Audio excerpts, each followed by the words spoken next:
Қалтамда ақшам бар, білгенімді істеймін. Главный инвестицияға тек қана ақша болса болды, басқа ештеңе керек емес, деп кіретіндер тыңдасын.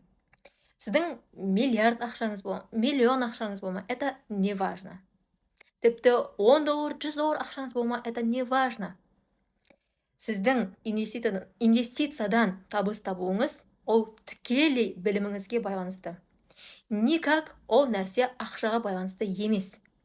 Егер сіздің ақшаңыз болып тұрып, бірақ біліміңіз болмаса, бүкіл ақшаңызды слив жасауыңыз мүмкін. Енді бірақ инвестицияда бүкіл ақша сливке кетпейді көп жағдайда.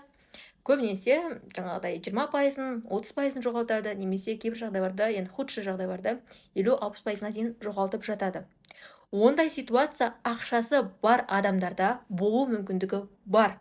Сондықтан да егер де сіздің ақшаңыз болса, өзіңізге көп уверенный болмаңыз. Басқа саладан келіп жатқан болсаңыз, инвестицияны зерттеп, оған ақша салып, одан бір табыс тапқыңыз келсе, міндетті түрде уақыт бөліңіз, оқыңыз.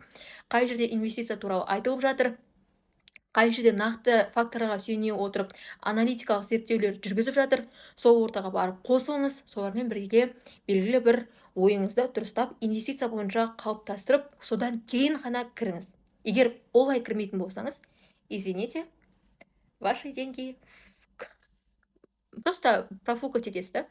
Сондықтан да міндетті түрде ең бірінші инвестиция бойынша жұмыс жасап бастаған кезде, немесе бастағыңыз келсе, все, сразу оқып, білім алып, зерттеп, қарастырып, одан кейін ғана кіріңіз. Менің парақшамда трейдинг және ақша туралы ақпараттар өте көп. Парақшама тіркеліп өт.